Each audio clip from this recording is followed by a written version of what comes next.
So what we thought we'd do is just give you a really quick overview for just 2 or 3 minutes of all 10 terrains. Later in the talk, I'm going to be going through each one in a lot of detail so you can really get them. So I'm going to start with particle, which is the first terrain.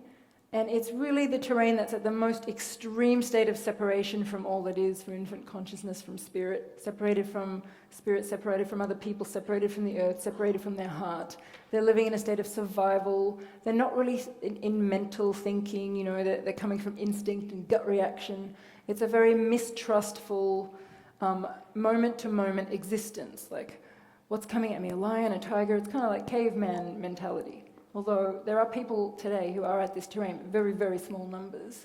And one of the things that's interesting about this terrain is there is no sense of meaning at this terrain. It's just like there's a lion coming, but there's no story behind that. It's not because God sent the lion or I'm a sinner or any of the stuff that happens at the later terrains. It's just happening now and I better run.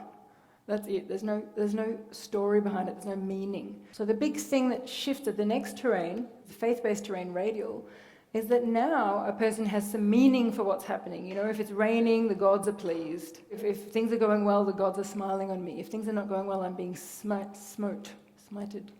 down. Smit. So at this terrain, people, you know, they have a sense of meaning. And what's interesting is at this terrain, people give their power up to something outside of themselves. So it's not like I am creator, it's there's a creator or a spirit or a god or whatever they call it. There's lots of versions of it. And it has power completely over my life. And as a result, they tend to believe that it can do miracles. There's a lot of belief in magic. It's a very superstitious terrain.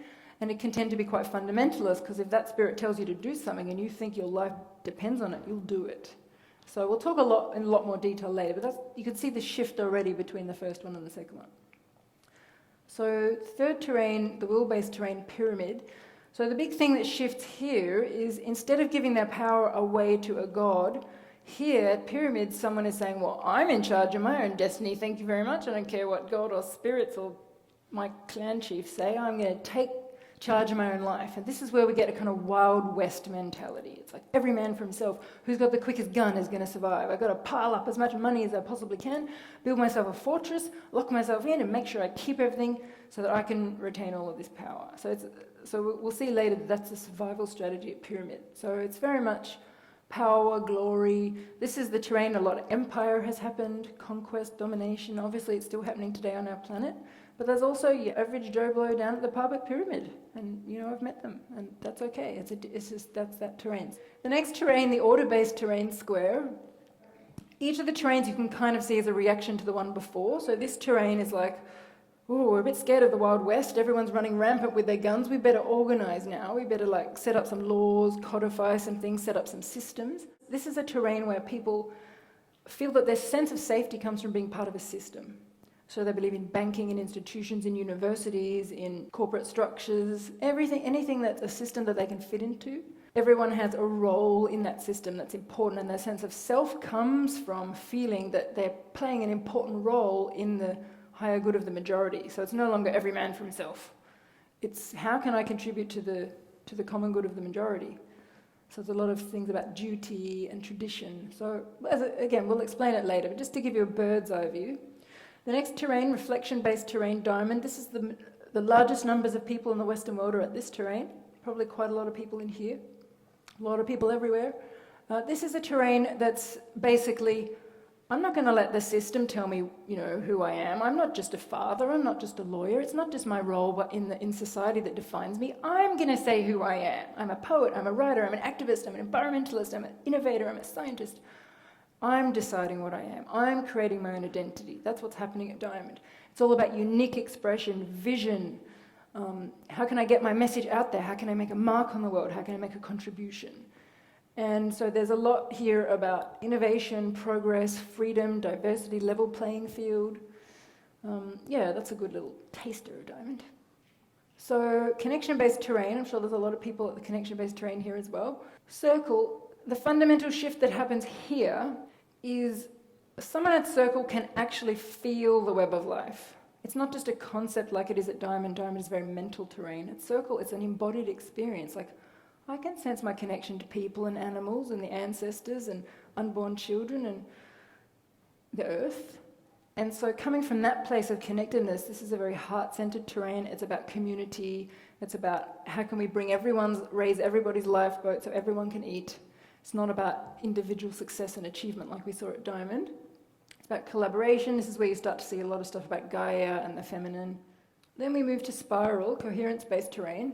The big shift that happens here, and again, we will go into a lot more detail about this later. The big shift that happens here is that spiral, someone starts to see not just that they are connected to the earth and the entire web of life, but actually that they are a cosmic being, that they're connected to the cosmic tapestry, that they have a unique energetic signature. And here people start to be much more multidimensional in their, not just ideas, but in their embodied experience. A lot of people here are working with energies, energetic stuff. It's very important to them to be fully coherent on all levels because they can sense themselves on many different levels. So it's very much about coming from being in alignment and coherence. Because they're sensitive to energies, a lot of decisions get made here based on resonance and synchronicity. So you can see that each terrain is quite a different way of looking at the world. And then we move to Toroid, the fractal-based terrain. And again, there's another big jump. Here, a person actually intuitively and innately understands the principles in our universe. They don't need to go to university to study that. They get it, they get sacred geometry, they get universal law, it's just clear to them, they know it, Nikola Tesla, people like that. They wake up, they know.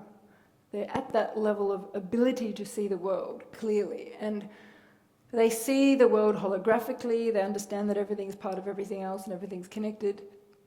They understand that everything is a collective field and they're actually living from that place. It's not just a concept, which means they can come from trust because they understand the recursive nature, the looping nature of that field. So they know what they give, they'll get back.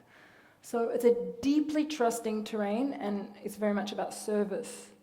And then we move to infinity, the unity-based terrain. This is the terrain that a lot of people who are called enlightened, commonly you hear of gurus who are enlightened, they would be at this terrain. It's a terrain where a person not only has a concept, but actually is embodied in their experience of oneness. And it's not just for 5 minutes or when they've just done a Vipassana retreat, it's permanently. They're connected permanently to infinite consciousness. They see that they are, I am you and you are me. That's just how they are. They live there.